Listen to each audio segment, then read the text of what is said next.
not hearing about it, I felt like was more like a cheating thing. Like I didn't want someone to be like, oh my gosh, I saw your husband with someone and I didn't know. So it was, instead of a don't ask, don't tell, it was like, do tell. Tell me everything. Welcome to Normalizing Non-Monogamy, the podcast where we interview incredible people from across the entire spectrum of non-monogamy to hear their fascinating stories. We strive to bring guests on the show who have a healthy approach to non-monogamy. However, it's important to remember that everyone does it a little bit differently, and the views and opinions expressed by our guests do not necessarily reflect our own. Additionally, we produce this show for entertainment purposes only. Please be aware that we aren't doctors or therapists. Consult a medical professional for anything regarding your health that you might learn about on the show. Enjoy! Welcome to episode 111. We're Finn and Emma, and we hope everyone's been having a great week so far and had a good Valentine's Day. Yeah, we celebrated hardcore. Not really. We're not big Valentine's Day celebrators, but it's still fun. So today we have an interview with Chanelle and Grant, and they have a great story. They've been together over 12 years and married 10, and they talk a lot about how to navigate this as an introvert, but also getting out there and meeting people. Yeah, they take a lot of the advice that we give. I don't know if it's because we gave it, but of just getting out and trying different things, finding what works for you and not being afraid of being who you are and just embracing that. And we really loved talking to them and hearing them go for it. We also get some really great insight on navigating non-monogamy with mismatched libidos. So yes. That is really great conversation. One other quick thing that we wanted to just throw out there on their behalf. They make a reference to one of them going down and waiting in the movie theater room while the other one is having good times. We cleared it up with them afterwards. They don't live in a mansion with a movie theater room. Not that there would be anything wrong with that, but it was like a movie theater room at their apartment complex. So we just felt that it was representative to let everyone know that they're not living in a movie theater mansion. That'd be pretty cool, though. I'm not saying it wouldn't be. And for all of those listeners who have movie theaters in their house, please shoot us an email. info@nnmpodcast.com. We'll be in touch. Yeah, that'd be awesome. Okay. Few quick announcements.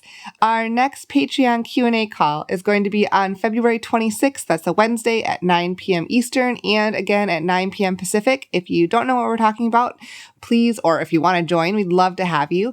Go to our website, normalizingnonmonogamy.com, click on the Patreon button, and you can go find all about it there. The next thing really quick is our favorite condoms in the world because they're custom fit.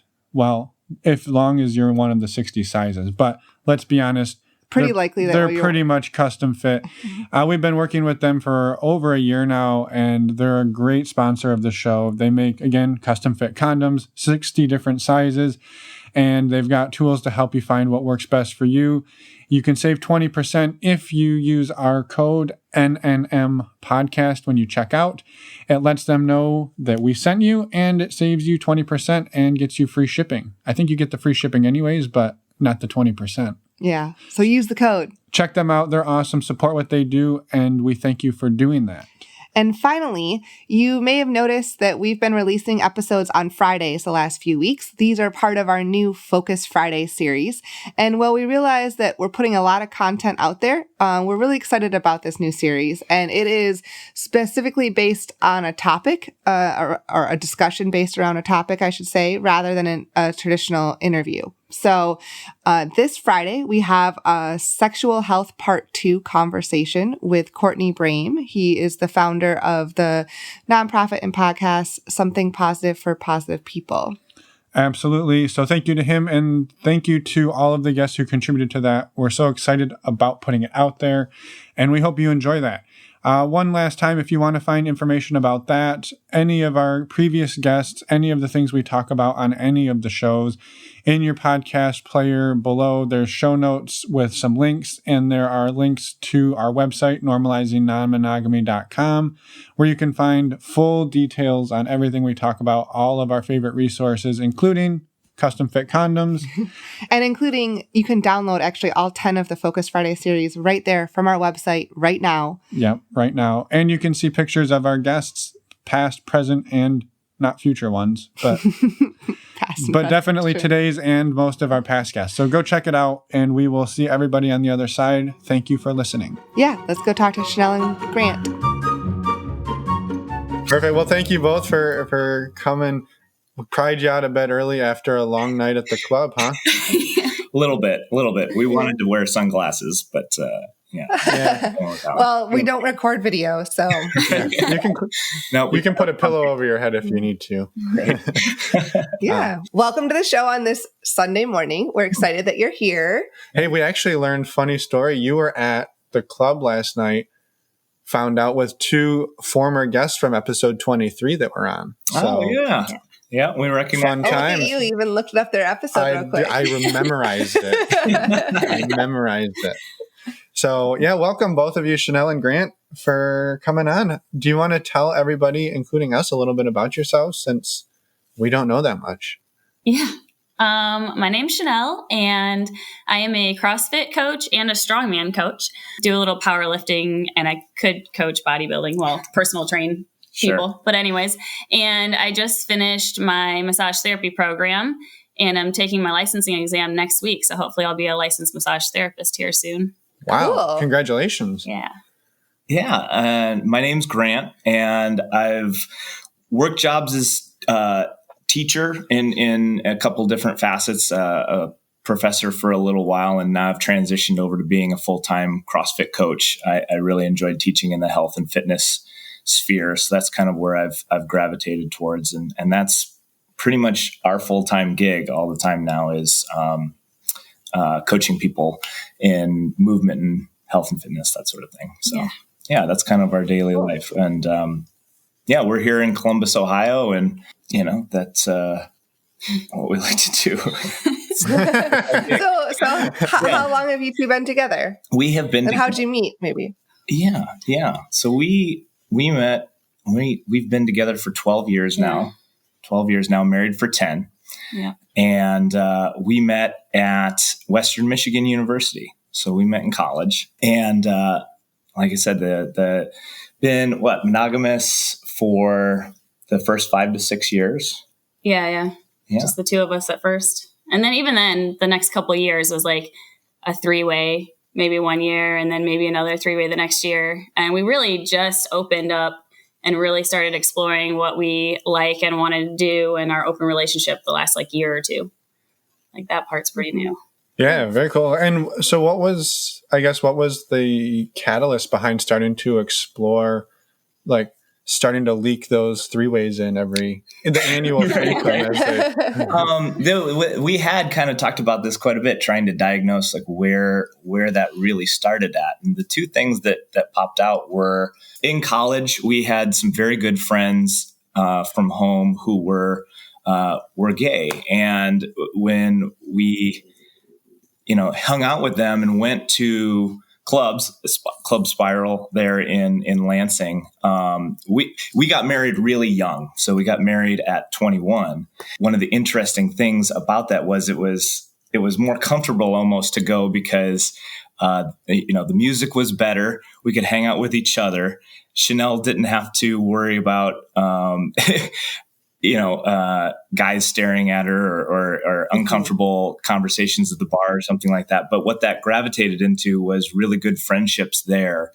And as the alternative lifestyles or alternative relationship arrangements are a lot more normal in that sphere, which was very different from what we had come from. And so that I think meeting people at the gay bar is what meaning that non-monogamous dynamics are typically a little more accepted and way more talked about. Yeah. A lot. Yeah. In our sphere, where the friends that we had organically from growing up or from high school or going into college, that as in the straight monogamous community, that's the default, and the conversation rarely steers away from that. And so there, I think that just made it more normal. It brought the topic up and put it out in front of you in person, I think, which is another important thing that, you got to see it around you, everybody's doing just fine, doing these things that we're very unfamiliar with.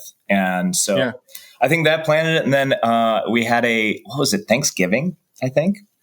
We had a bungalow at my father's place that we had to ourselves one of the evenings visiting family. And what we had done is we shared a bottle of champagne or two and played the game. Like, so we had been married for a couple of years at this point. And what we did was we put a bunch of things in a hat. So we both had a sheet of paper and we wrote down things. And the goal was, or the rule was, you can write down whatever you want, anything you've even heard of or whatever. And we're going to tear these little slips of paper up. I don't know why we went through that because there's only two of us. So it's not like you're going to pull it out and be like, oh, who wrote this? I was going to say surprise. Yeah. After enough champagne, it doesn't really matter, I don't think. And then it was just the fun of it all. It is. I think, creating a game like that makes it fun because it's somehow less awkward that there's rules to it. And it's like, oh yeah, we have to talk about this because I pulled it out of the hat, obviously. So that's what we did. We wrote down anything. And the rule was simply when we pull this thing out of the hat, we're just going to talk about it. It doesn't mean that this is something we want to do. This doesn't have to be something we're kind of try to move towards. It's just going to be a conversation. So it's sort of like forced conversation topics. And some of the things that kept coming up or pulling out were like, what about a three-way? Or what about, introducing somebody else into the situation? Or what would you feel about, me watching you or something like that? Any of these things. And when we talked, and again, that process of forcing a conversation in that sort of safer dynamic made it more normal. And I think that sort of got us going towards that. Yeah. I'm curious, did you both write that down or was it like one of you wrote it down like 7 times? No. Yeah, exactly. No, I know we both wrote three-way down. Yeah, so I think the first time we pulled it, you're thinking, oh, I wrote it. What is that person going to think? And then we pull it again and we're like, wait, you wrote it too? Yes. Yeah. Yeah. Yeah. I don't know. It just seems to work that way for whatever reason. If you make it into a game, it somehow brings that stress level down. Yeah. It seems odd reflecting back on it now, but being newly married, a year, 2 or 3, it's harder to talk about those things. You look back on it after 10 years, it's like these would be easy things to talk about today, but it was so awkward then. I think, being 23 or something at the time, everything. Yeah. You're still learning. Yeah. You're still learning about each other and growing. Exactly. So and I guess to be fair, it could be awkward at any point in your relationship. But sure. You do get more comfortable with each other, at least hopefully after being together for a decade. No, so after, So after learning that you were both interested in a threesome, assuming you remembered it the next day, did, yes. How did it move from pulling it out of a hat to making it happen? Yeah. And that's an interesting one because we were having this conversation last night about kind of coming into this sphere kind of backwards. We didn't mention, but I guess if we classified ourselves, we would be monogamish is the situation. I mean, we have our primary relationship, but then we, have an opening there, but I mean, we still consider ourselves our primary relationship. And, and so when we were moving towards opening things up, it kind of came in a little bit backwards in that because of our jobs and because of our situation, we were spending a lot of time apart.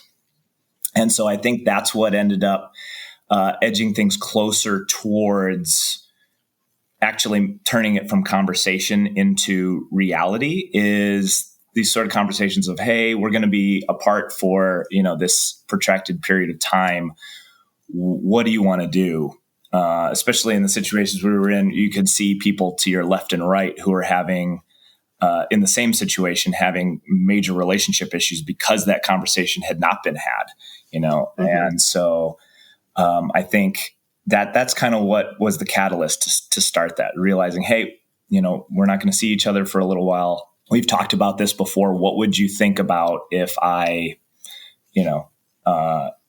saw somebody on a date or something like that. And the reason I said it was coming in backwards is because now when we're at a swingers club or something like that, the generic is that you're starting as a couple, and then it's sort of this, maybe same room sort of thing, and then maybe a soft swap situation. And then, your sort of varsity level is the, playing separately kind of thing. And we sort of started at that. There's almost completely separate dating, and then working our way back in the other way. Was it scary when it came up, like for real, like when it wasn't just a game pulling it out of a hat, when it was like, we might actually do this, and that it wasn't probably going to be a threesome, right? Like it wasn't the same construct that you had laid out initially. Yes, terrifying. I think one of the things that we had to learn was that sex is very different for us in a couple different ways. And so when we did talk about it when we were separated, I was like, oh, we're going to be separated for a while. And, I'm sure you want to have sex. Like, that's cool. Like, sex is just a physical thing, whatever. Like, but my thing was just tell me about it. Because I wanted to hear, and I actually liked hearing about it. Once you told me about it, I found out I liked that. But not hearing about it, I felt like was more like a cheating thing. Like, I didn't want someone to be like, oh my gosh, I saw your husband with someone and I didn't know. So it was, instead of a don't ask, don't tell, it was like, do tell. Tell me everything. Yeah. But I was just thinking it was like a physical thing. And then we learned like one night stand or something. And then when I talked to Grant, I realized that he's like, he needed to like get to know somebody. Like he wanted to go out to eat or out to coffee and maybe on a couple dates before he slept with them. And then maybe like breakfast in the morning afterwards or go out to a movie. And I was like, wait, that sounds like dating. And like, you're getting to know them. And that kind of scared me. I was like, wait, what if you like fall in love with them and like who they are, like I just said sex, that's cool. Like, but we're opposite in that way where he really wants to get to know them. And I'm more like, oh, you're cute. Okay, let's, I don't have to know them necessarily. And that is a very interesting part about it is you think it's going to be one way. It's so natural to paint a really simple picture going into it. Oh, it's definitely going to be like this. And then as you go into it, it's just chaos because you find out all these different things. You operate in a totally different way when you're going about that and discovering these things as you go. You're bumping into, as we've heard so many times of other people's stories, you usually it's this evolution of you usually start with this extremely well organized, very detailed rule list of like, here's exactly how this is going to go. And then after you dip your toe in, you realize, oh, none of this is going to work. Like all of this, very few of these rules actually make sense in context. And that's not how the real world works. Quick, we need to rewrite all this stuff and rehash. Yeah, I think after realizing that he kind of needed to get to know someone, we listened to like Ethical Slut and Sex at Dawn and started listening to Dan Savage. We found a poly group here because I was like, well, maybe we're poly. I don't know. Like maybe we need to have a relationship with other people. And so we made a lot of poly friends. We went to on the Love Conference, and that was really cool. But we were like, that's not quite. But I think it was really important, though. It was good to learn about. And it was a really good lesson for us was to get out there and try to, in person, expose ourselves to as many different things as possible. I think it would have ended up looking a lot differently had we just Googled everything and kind of kept it between us and tried to learn as much as we could from the Wikipedia page version of the thing, as opposed to, I'm really glad that we got here and we looked up, we've heard about these things. Let's find groups and go there and actually do it. Like you don't have to be poly to go to the polyamory meetup. Yeah. You don't have to, let's just go and meet people. And, it just like trying a new sport or something like that, people are terrified about it. But when you go there, everyone's like, new people, fantastic. Love it. Come on in. Let's talk to you. We'll tell you all about it. And everyone's super welcoming. And it makes, even if you find out that that's not your bag or not exactly what you want, you learn so much more about it. And you learn that, everyone's just people. And it demonstrates that you can go to an event or something just to learn and be there. You don't have to go on if you go to an event, it doesn't mean you're automatically, well, now I'm poly, now we're poly. Like it doesn't work like that. Yeah. I mean, the same as even going just to like a sex club. Like you think, well, if I go to a sex club, all of a sudden I'm a full on swinger and I have to have sex with everybody at the club. Like you can go and just like hang out and watch and just take it in. And like, it's a great way to like meet other people, talk to people, realize that there's just average people in all walks of life, right? Exactly. Doing these types of things, and that it doesn't have to be so super crazy or fringe, but it can be too. I mean, And just making poly friends and getting to understand that, that lifestyle, it helped me. And then I was like, okay, like he can go on dates. So it's kind of like either we'll sleep with friends sometimes or go on dates with people, kind of become friends and then sleep with them. But that helped me understand the emotional part, that he could like enjoy somebody emotionally too. And that doesn't mean he's not going to come back to me or not me anymore, that they're going to be better than me or something. Yeah. So in those days when you first started, well, like I said, any point, but when you started dating other people and sleeping with other people, did jealousy come up at all for either one of you? I mean, it was just the emotional thing that first time. But once we looked into like poly and open and swingers and all these different things and really exposed ourselves to them, that kind of, I don't feel like I've ever been super jealous. That was the only thing I got worried about, was like the emotional side. But yeah, I was very different in terms of dealing with my internal hypocrisy has been a journey, because, a lot of this had started as, as Dan Savage listeners, a slightly mismatched sex drive, right? We talk about sexual compatibility and that all the time. I always sometimes imagine, like, what if we were on one of those voicemails, and like we would have been, we married super young and got into it really fast and then have just stuck it out.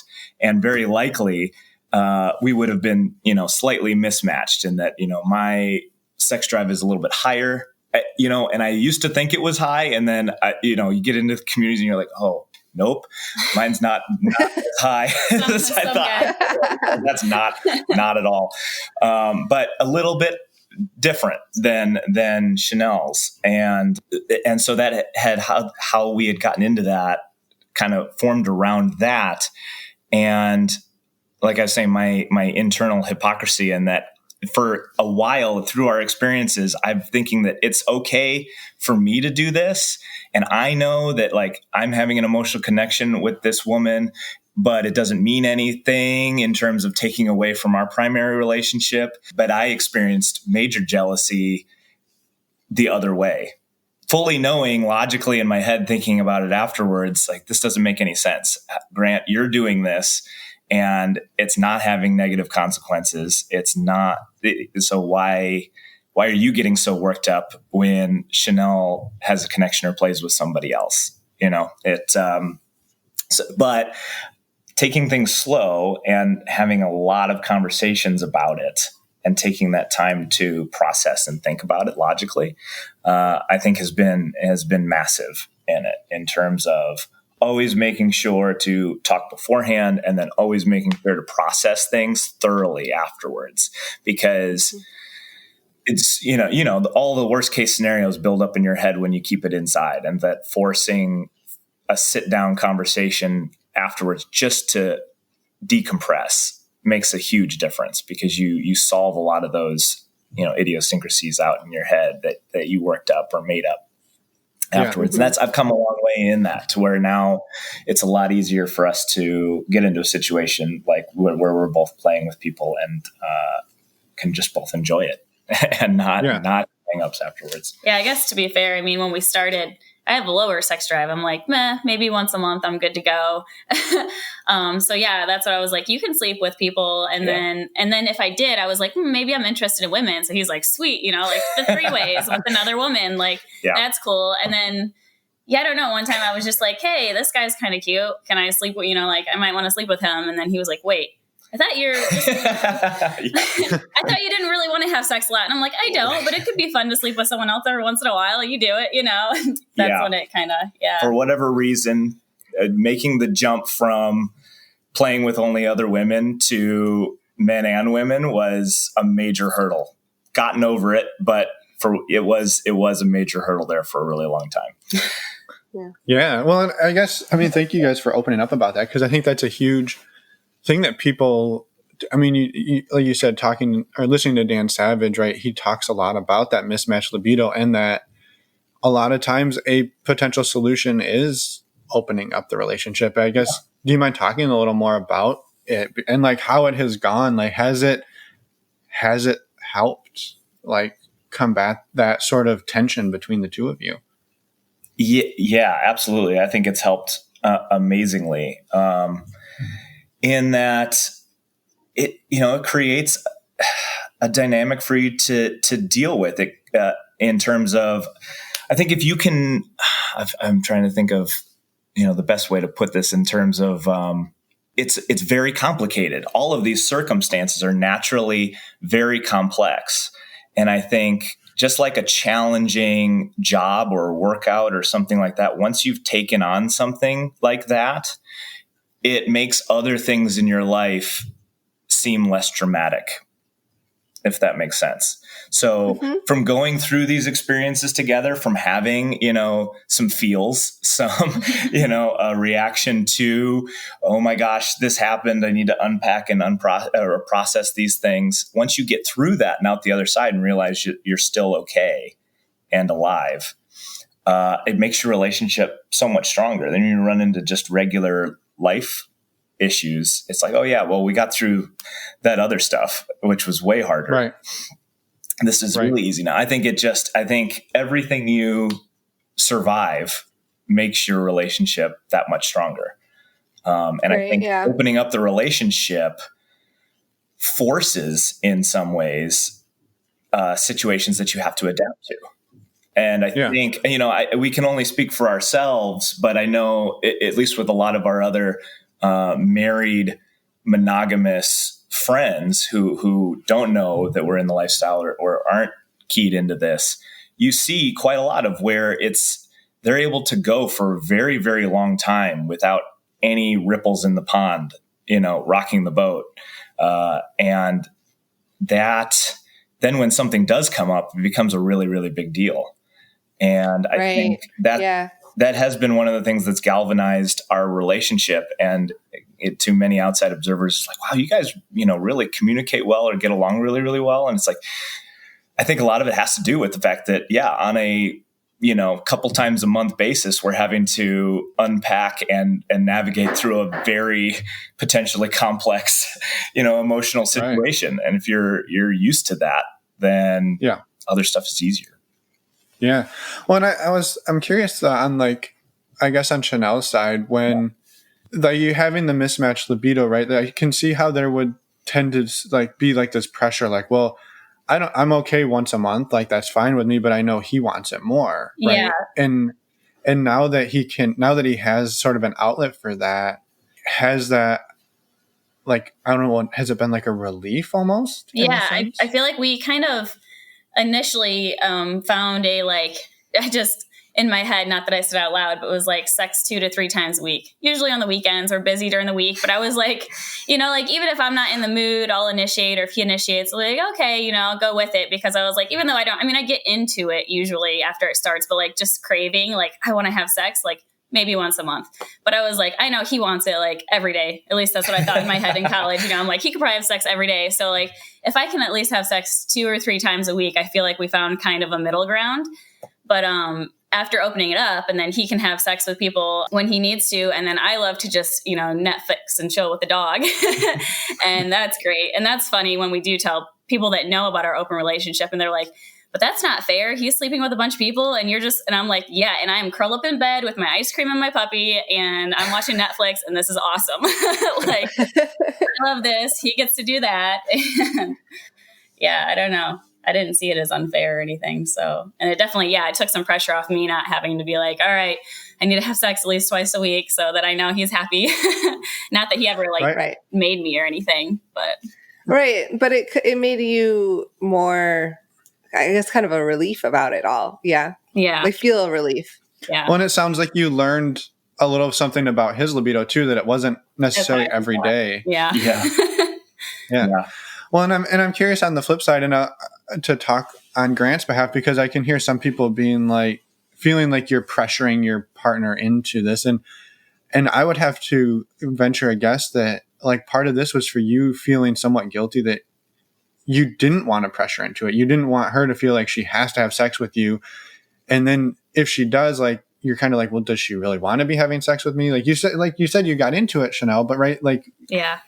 Feeling like you're pressuring somebody into something that they don't really want to be doing. I think that's kind of the flip side of that, right? Like, you're not just some asshole who's like, I just want to fuck my wife or anything that like, right? Exactly.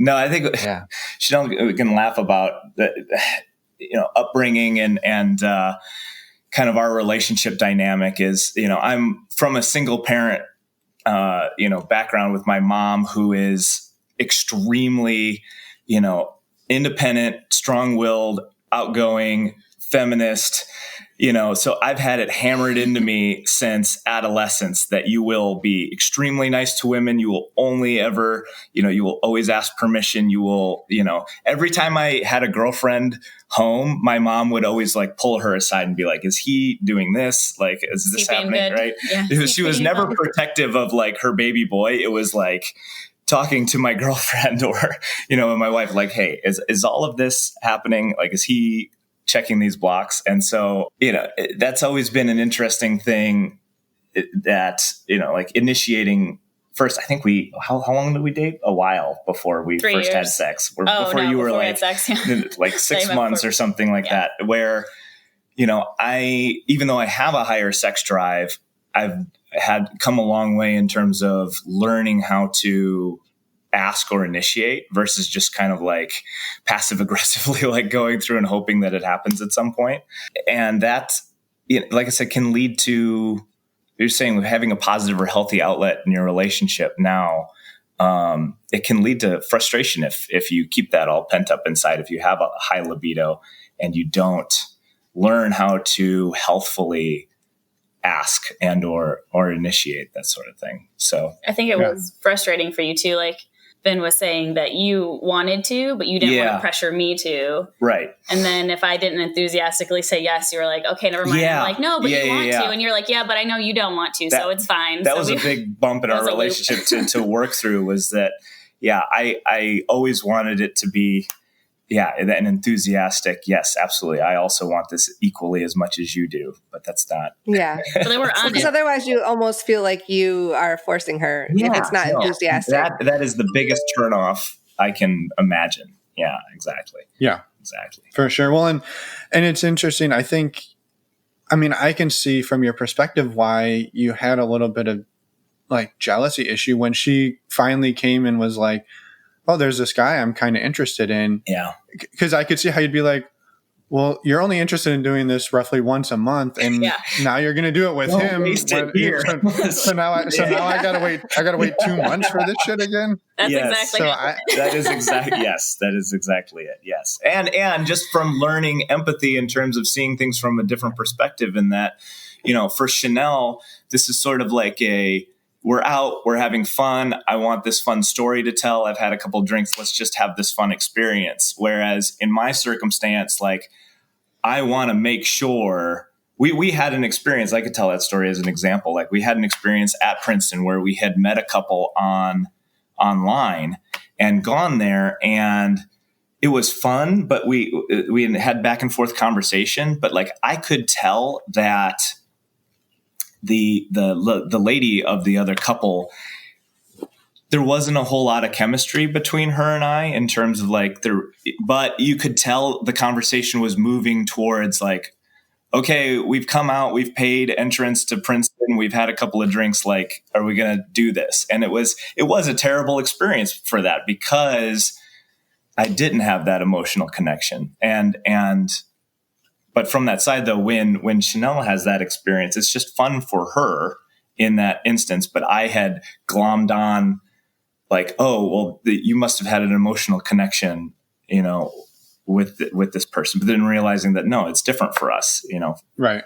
Right. Yeah. You kind of equate, if the sex is happening, it's deeper. Yeah. Because exactly. for you, it is. Exactly. Right. Yeah. So where Chanelle is having fun with it. Yeah. Yeah. When we go to the swingers club, I mean, it's usually, I'm usually going to be involved too. Sometimes I'll just watch. I love just watching, and then I don't have to do anything, and I enjoy watching. But if we do a swap, or We had our first orgy a couple weeks ago. That was fun. In the smallest room that like you can twin-size bed, 6 find. people in Yeah. a twin-size. But It's pretty funny. but yeah, it's just fun for me because he's like, well, I know you probably don't want to. I don't want to drag you into anything. And I'm like, no, sex is fun. I don't crave it very often, but like, it's a fun time. It's a fun story. You know, you laugh half the time, silly things happen, especially with 6 people in a small bed. Yeah, that was a thing to wrap my head around over time through experiences, was because I had never wanted, like, taking one for the team, one of us, you know, taking one for the team, so to speak, is a terrible situation in my head. Like, I don't like that idea at all. And it's tough when you are like, you have that, if you have a higher libido, when you're, you know, focused on that sort of thing, it gets easier to be like, oh yeah, you know, it just whatever, let's do that. But when you think about it rationally, you're like, no, that's not a good idea. That's not what we want to do.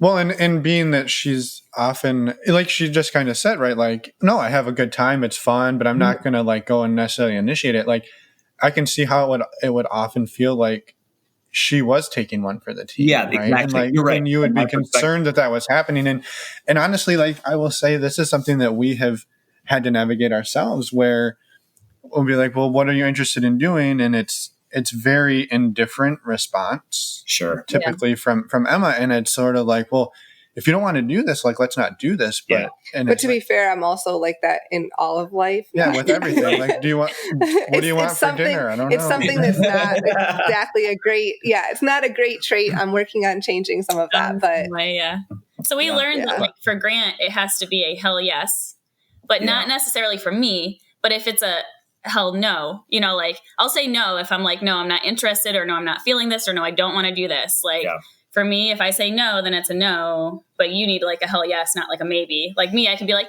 sure, yeah, sounds fun. These people are cool. And he's like, no, that's not good enough. You know? Yes, exactly. Like,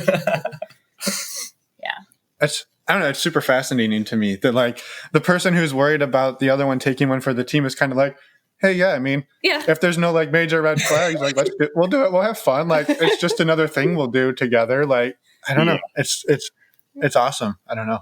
Well, and that was an important hurdle to get over, was just me needing to realize that, you know, even though I was looking for a strong chemistry, like connection type of thing, she did not have to I didn't have to find a situation where that had to happen for her as well. It's just, it's different, and learning how to be okay with that has been, So it sounds like you kind of transitioned from separate dating, because you were you were apart a lot of that time, right? So separate dating kind of made sense.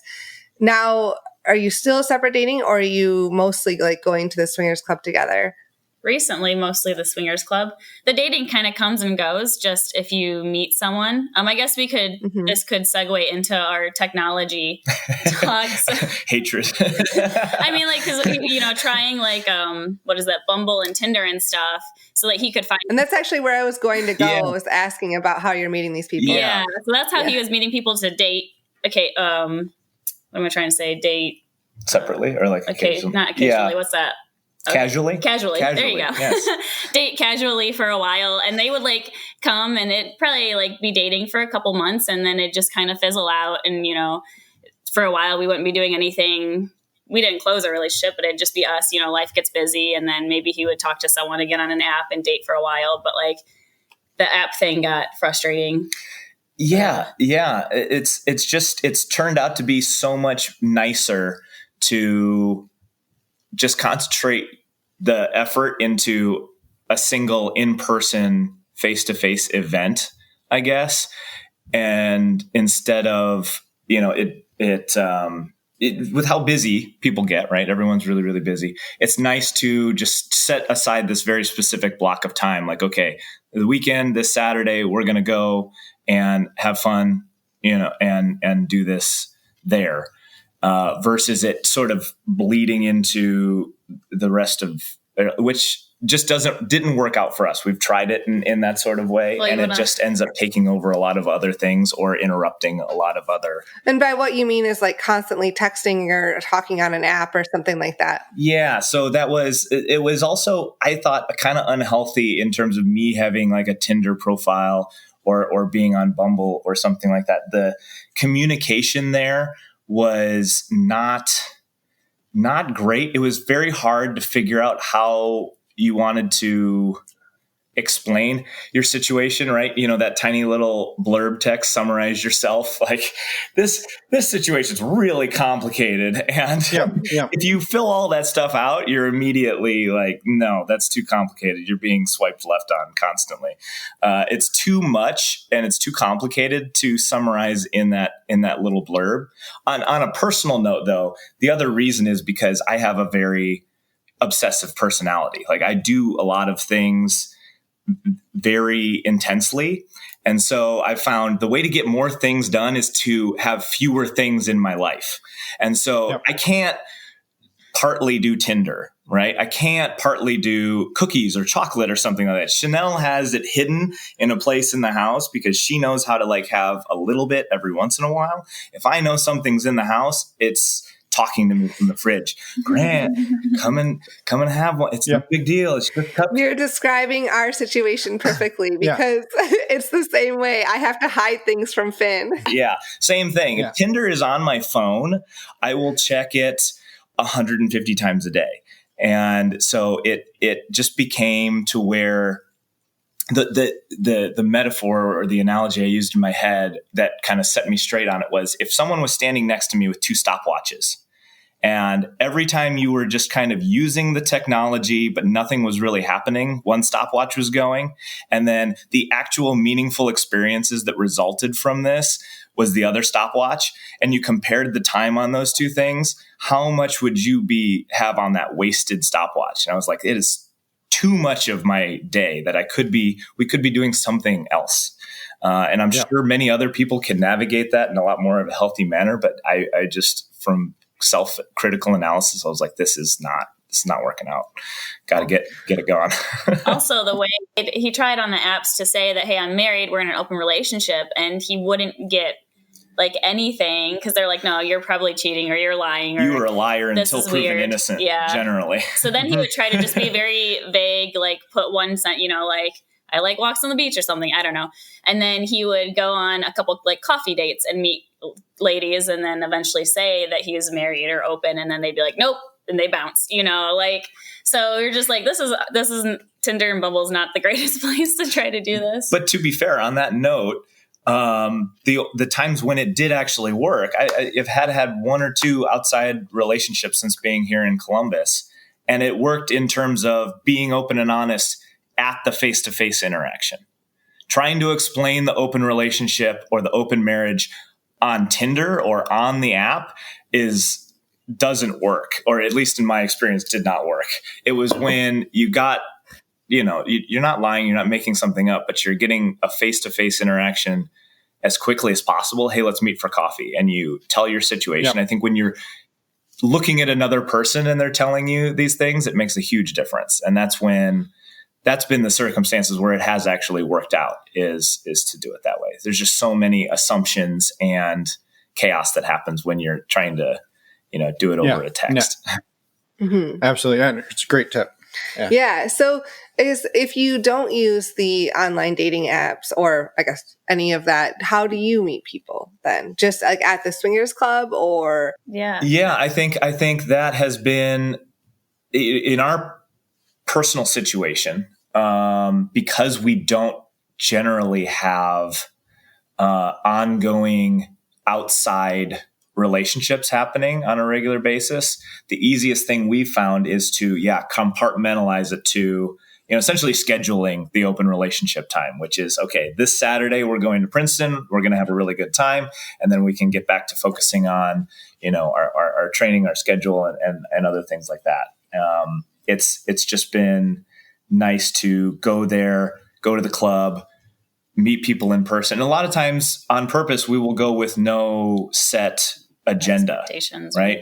It'll be, let's go. We can, sit at the bar and people watch and drink and just talk to each other. And leaving it open, I think helps to make organic connections with people versus like that kind of negative story that I told before, where we set something up online first and then went there. It was a little pressure in terms of, you scheduled something ahead of time. So there was an expectation going into the meeting, and then you were sort of forced. It's tough to schedule something with people online and then meet and then realize there's no connection, and then awkwardly like, hey, I know you got a babysitter for this, and then came out and like, but we're not feeling it. Sorry. We're going to have to, you feel obligated, right. To carry that thing through. And so, going there. And that's been a really fun part of our relationship as well, too, is going to the bar and actually saying, hey, those people over there, or that person there, like, let's go talk to them. And that takes a whole level. That's a whole, evolution in and of itself of like, hey, let's go talk to that person. What are we going to say? How are we going to do that? At the swinger bar. At the bar. Yeah. At the swinger bar. Well, even so, I think also just once we moved from our previous place to here, we were like, we're going to be more open. Some of our family and friends back at home don't know yet. But we were like, we're going to move and kind of like starting over. Like when you go to college, you're like, I can recreate myself. We're like, we're going to move to Ohio. And if it comes up or whatever, like we're just going to be open about our relationship style. And that's helped a lot too. I know we've met a lot of cool people that way, just putting yourself out there if you're able to. Like back at home, a lot of our family doesn't know right now. I don't know if we'll tell them or not, but just anybody we met here at the gym, in my class, I found out there was like another girl who was poly, another one that was like thinking about being open. And like, once you start that conversation, really haven't had any negative, like we were a little nervous, like, are people going to think we're weird or somebody going to get really angry at us or something? But it's all been positive feedback. And then you meet people who know people. And again, it's just that face-to-face interaction and being open and honest with people. And that's gotten us. Yeah, we kind of made really a promise to ourselves that, we wouldn't lie about our circumstance. We don't walk around being like, hi, we're the open relationship people. Like, hey, let me tell you about our non-monogamous situation in this conversation about coffee that's unrelated. It's if someone brings it up or asks about it, we wouldn't deflect. We wouldn't, bring up a cover story. Surprisingly, though, it doesn't come up very often. It doesn't come up as often as it does not come up very often. No, I mean, it's awesome though. And it sounds like you do it in a way where you're just like, you're having normal, and it's not with an intent to like, oh, this person's hot, I'm going to tell them so we can try to sleep together. It's just, like you said, you met another poly woman at the gym, or you like, and it's just genuine interest and genuine connections that then, like you said, you meet them and they introduce you to somebody, and that person is somebody else. I think it works best when it comes up organically like that, because then the person is seeing like, oh, well, these people are, I've known them for a little while. They're in a solid marriage. They get along really well, or they're really cool people. And I just found out that they're in an open relationship, versus leading with that and then the assumptions falling out from there, because then it disproves any predisposition they had in their head. It's like, no, that doesn't work out, because these people were really cool and they've been really nice to me, and they're all and it leaves the opportunity for them to ask further questions and understand your dynamic, while also knowing a little bit about you guys, and knowing that you are fun people and good people. Totally. We have noticed a little bit of sex difference in that, though. From time to time, though recently it has not come up, but like when it comes up that you're in an open relationship or something like that, I'm sure you guys have had the same experience where, for me or with other guys or guy friends, it's like, what? Awesome, high fives. And then for Chanelle, it's been tough it could be tough because I feel like a lot of times you'll get a different reaction sometimes with women saying they're in an open relationship amongst other monogamous women. Is he making you? Yeah. Is this his idea? You're like, no. Or you could be pegged as the person who's going to be trying to go around, scooping up everybody's husband or something like that. Yeah. No, totally understand that. Thankfully, we haven't run into that too much, though. Yeah. Good. Yeah, no, that's good. So I have a question back on talking about when you're at the bar and it's fun to like talk about how you're going to go up and introduce yourselves to people. So it's going to be 3 questions in one, but we'll take them one at a time. So the first one is, how do you do that? Like, what are your moves? Because I think people would be curious. Sure. And then on the flip side, how do you like, what does it for you guys? Like, what's a good way for people to do that to come up and say hello to you guys? Because I think it is fun to hear like what actually works for people as other people who are maybe listening to this and have never done this before. Or who are super shy and introverted. Totally. Yeah. That's a fantastic question. I've been thinking about this quite a bit, and I think it relates back to trying to pull things from what you're good at in your experiences. Anyway, so being a teacher, and we've actually have this fun side gig that we've done. I won't mention the company, but it's where you kind of go around and you model and hand out samples of things for a product or thing. And I think something like that, many people, their intro job into the working community is like being a server in a restaurant or something in customer service. And I would say that if you've had an experience like that, pull from that.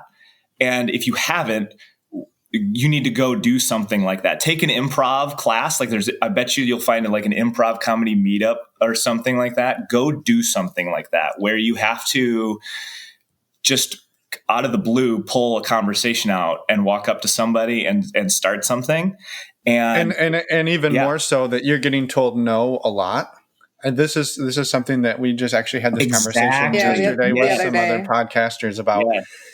You get desensitized to no, right? And that's not to mean you don't understand what no means. That means when somebody tells you no, you don't go crawl. You don't go crawl in a corner and mope about it for the next 3 days because somebody said no to you. Flames when someone rejects you. It's not. I think too, a big thing that's helped is not having any expectations. Like walking up just literally with the mindset of like, these people look cool. Let's get to know them. And I think that helps when people come up to us too, because sometimes, especially at the swingers club, you can kind of get a feel when somebody comes up and the way they start talking to you and the way they're looking at you, like they're just trying to figure out if we want to go sleep with them. And then that just kind of gives you, even if they're attractive or whatever, just a squeaky, I don't know, weird feeling. But like if somebody comes up and they're just like, hey, how are you? And you feel like they're being genuine and they're just wanting to have a conversation and hang out for a little bit, everybody can relax. And I think that's a big deal. Just not going up to somebody with the intent of like, I hope we can sleep with them, but just going up and being like, hey, let's get to know them and say hi and just be chill. And starting the conversation's always, I'm an introvert too. So he usually will take the lead on. Well, and for a recommendation, like you were asking for shy people, I think one of the most important books that I ever read for coaching and teaching is, How to Make Friends and Influence People by Dale Carnegie. It's, one of the best-selling books of all time, but essentially the common underlying theme in there is figure out a way to get that person to talk about themselves. What is that? Somebody mentioned that like the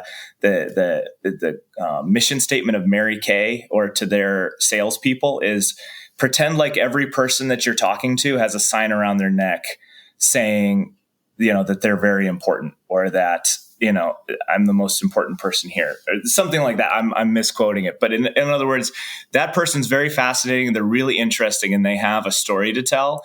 Figure out a way to get them talking about that, because I don't know. It's come up a few times where I get billed as a really good conversationalist, but really I just listen a lot. And I laugh sometimes because I've had instances where a friend of mine or something like that says, man, Grant is really fun to talk to. And then when I hear that third party, I'm like, I have said like 6 words to that person, I think total. Mostly they're just talking to me a lot.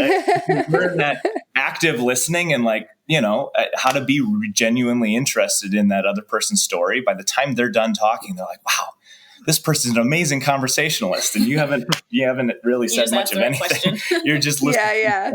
I think that's a key is when we're sitting there looking at, a group or a person is like, let's find out what their story is. Don't go over there to tell them your story. Yeah. Go over there to find out what their story is, I think is right there.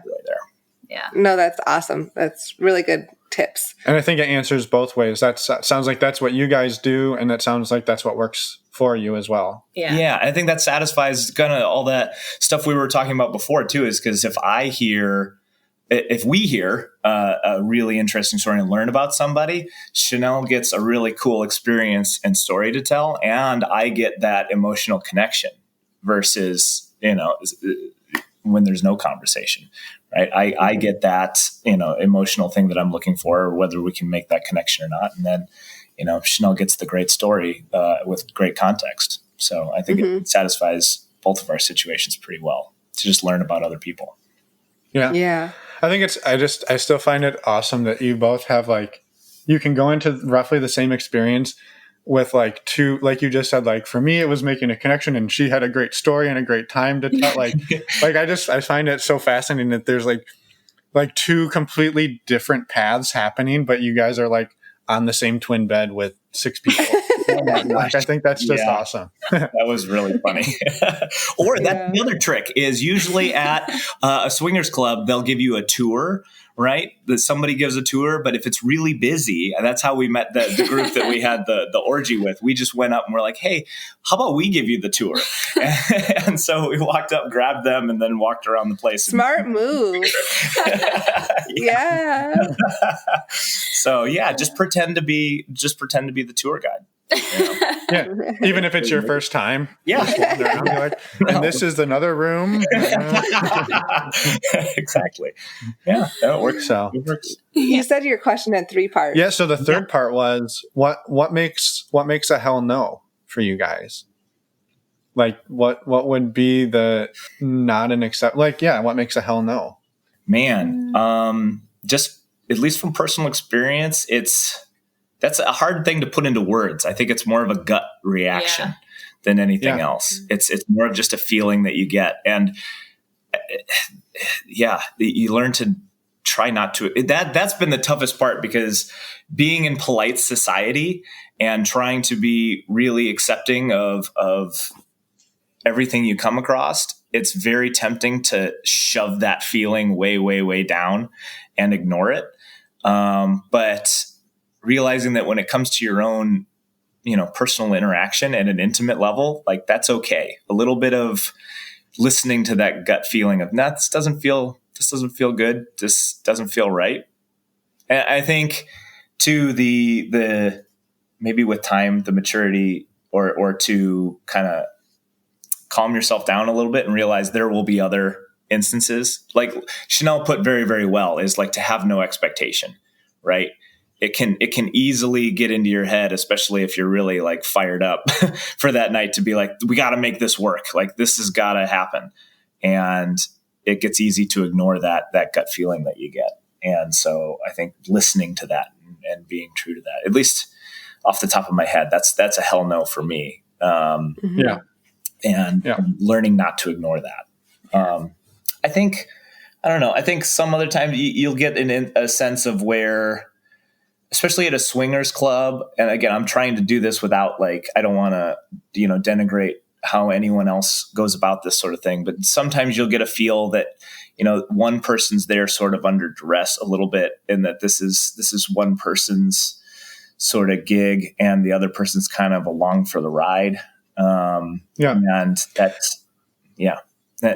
So I'm curious, does that, have you ever had feedback that was how people perceived your dynamic, being that one of you is more outgoing and one of you is more, I don't want to say take it or leave it, but in a sense, you're happy to be there. It's super fun, but it's not going to upset you if you leave just the two of you, kind of thing.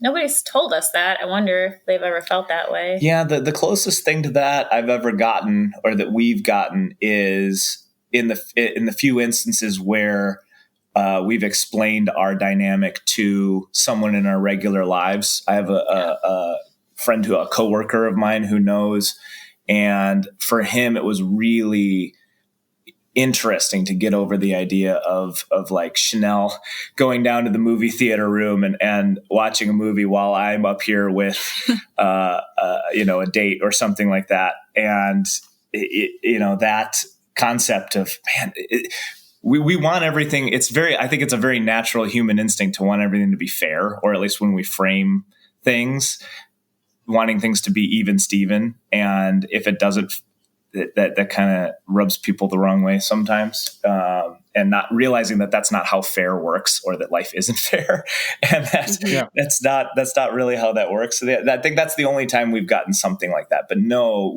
in the moment, or at a club, or in a open situation with other people who are of that mindset, we haven't really.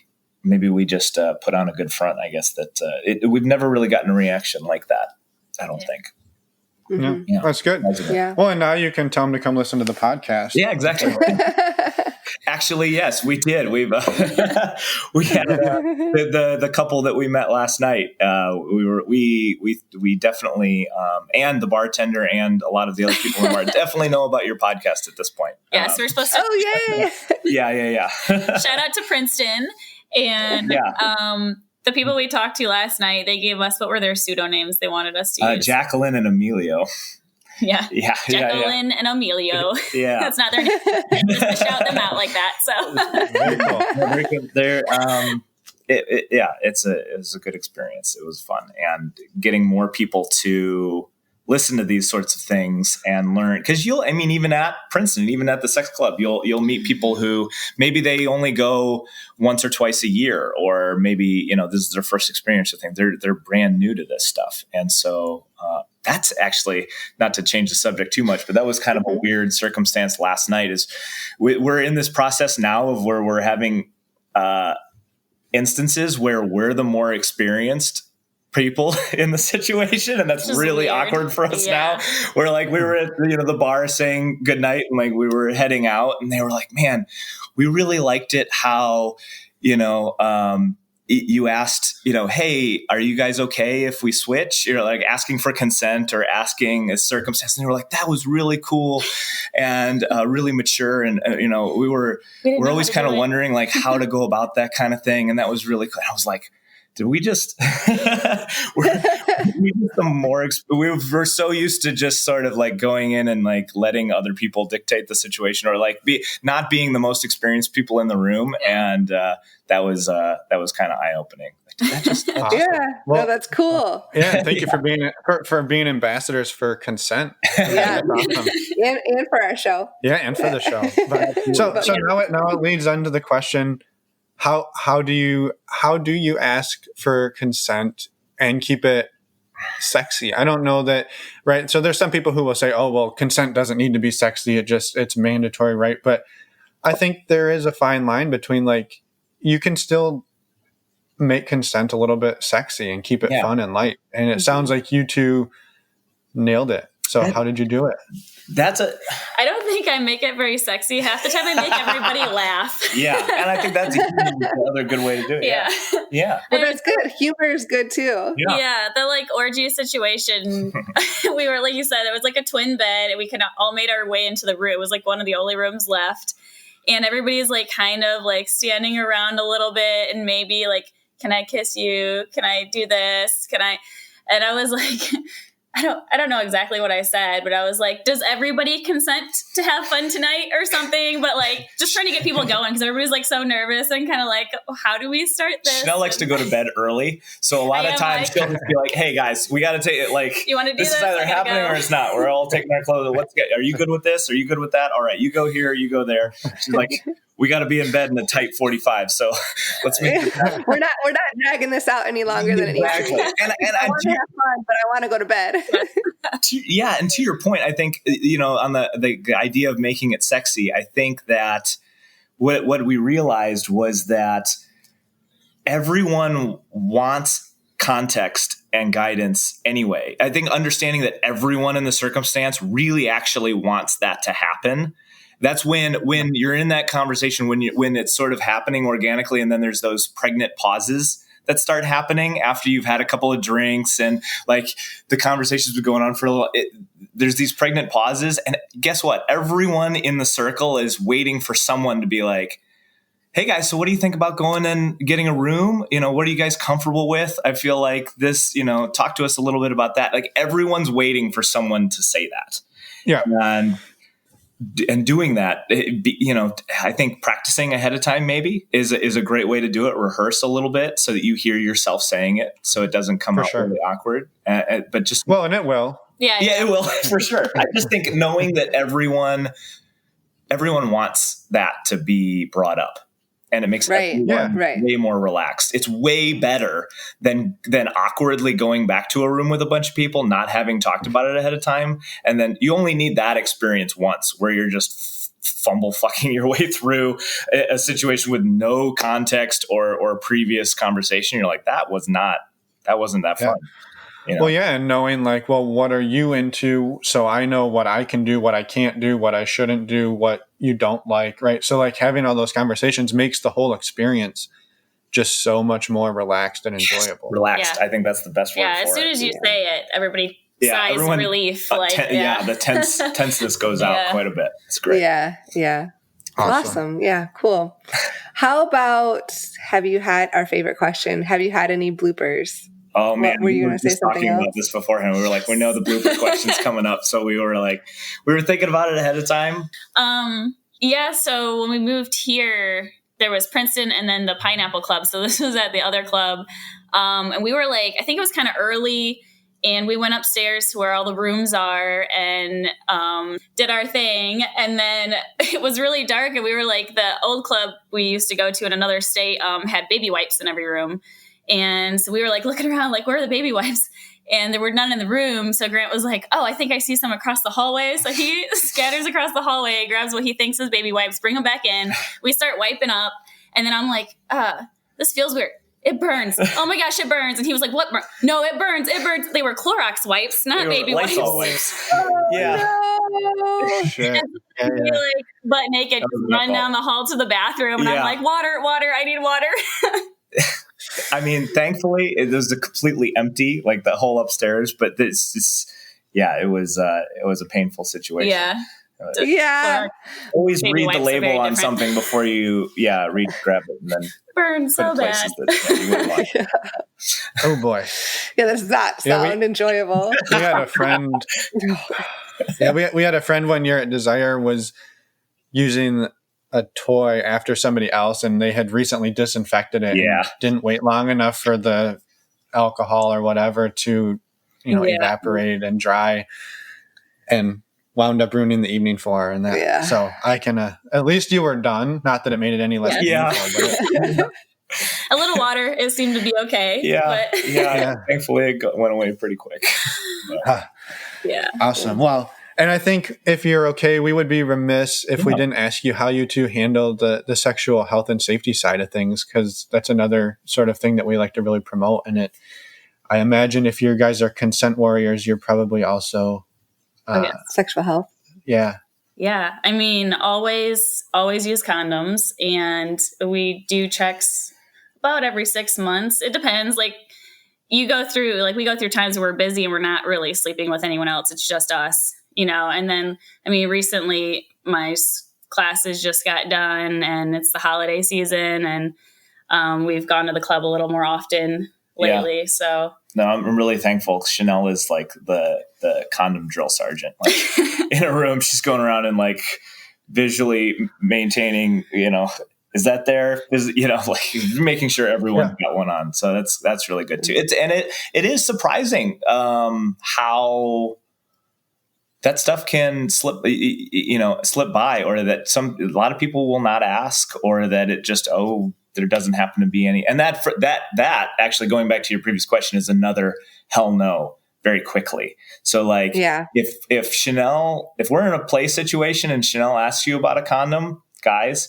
and you have about 1/2 of 1 second to say, yeah, absolutely. Like, no, I actually already have 2 on. If you hesitate for a second, that's getting shut down really quickly. That needs to be top of mind. You shouldn't have to wait for someone else to have to insist that you do something like that. Like, you should have other people's safety in mind just as much. We've never had anybody like say no, but I definitely had an instance where they kind of like paused. Like we were the couple were together, and then the wife and I were swapping. And then he was just gonna go for it. And I was like, condom? Where's the condom? And they both like looked at each other, looked at me, and they were like, condom? ? And I was like, yes, condom. And they were like, okay. Like he had it in his in his pants pocket, but like he wasn't going to unless I like insisted. Eye rolls are an instant disqualification. Yeah. Oh yeah. Yeah. Other than that, though, I mean, everybody's been pretty good about that. Yeah. Usually it's on before I can say anything. So. Yep. Absolutely. Yeah. I wear mine around all day. Yeah. It's like preparation. Yeah, we get a couple of laughs out of that too, because I put 2 in every single pocket. And so if we do come into a room, like that's first order of business is like checking them on the bed, throwing confetti style. It's just like by the end, you almost always have at least 1 or 2 stuck to random body parts. Like I feel like that's important. So you can just like, if you need another one, you can just reach over, peel it off of somebody's thigh. And then you should be just rolling around in condoms. There should never be more than not open, half an arm's reach away. Exactly. Yeah, not open. Yes. Yeah. Thank you for the clarification, Chanelle. Yeah. Closed condoms in their wrapper. That was an interesting. The one the club we were at before we moved had bowls in every single room. And I know that's expensive for some clubs to provide, but I think that's important too. I've been surprised at some of the clubs we've gone to where like you either have to buy them or something like that. And I know that's not an excuse, but I think any barrier to convenience in that sets people up for bad situations, So I always come with 3 or 4 in every pocket, ready to pitch them out. Yeah, take away all the excuses, and I like exactly. Mm-hmm. Awesome. Well, is there anything else that either of you would like to share? I know you had a whole page of notes. Is there anything that we didn't hit on that you wanted to get out there? I think we covered all the important things, just how sex is different for us and what we get out of it or want out of it and stuff like that. That was big. And then just communication's always a big thing. Yeah. I think a lot of the important stuff that we talked about in this interview so far was that kind of making people feel comfortable or how to like navigate these situations when they can be awkward. I think that sort of having not low expectation, but realizing that we're all just people and these circumstances are all really awkward. Like that orgy situation. It was fun, like during the middle of it to just be like, hey, just wanted to let everyone know everyone's doing a great job. High fives all around, like hang in there. And everyone laughs. And like, again, the tension comes out of the air because everyone. Like keep the mood light. Yeah, guys, like everyone, I just want you to know you're all doing a great job and everything's going well. I think that's important it gets really easy in those circumstances, get really wrapped up in what's going on or over concerned whether what's happening. If something. Yeah. And then you have to be like and you have to be a super serious porn star. Like you can't have fun with it and chill out. Yeah. Yeah, exactly. Well, people can have a lot of anxiety around it too, especially if it's one of their first times. And and we definitely did. And I think, that might be a rite of passage in and of itself. There is going to be 1 or 2 of those first experiences where, you're going to be a wreck, and that's okay. Do your best and then reflect on it and come back with, a little more of a sense of humor about things and just embrace that, And then when you're doing stuff and 2 bodies squished together and it makes a fart noise. Right. Then it's, laugh about it. You don't. It's okay. Yeah, you don't have a meltdown. Yes, exactly. I mean, come on. Like even just 2 people getting their clothes on and off is a shit show 90% of the time. Like, so to not laugh when someone falls over trying to get socks on or off or something like that. That's why I leave them on. I was like, someone leaves their socks on. Right? Leave them on. Here. Socks stay on. I like that. That's a good t-shirt. We've been coming up with we've got a lot of good t-shirts lately. The floors are always freezing in those places. So keep the socks on. Socks are staying on. I like that. Yeah, I'll never kick you out of bed if you have socks on. Just saying. I like that. It's a good rule.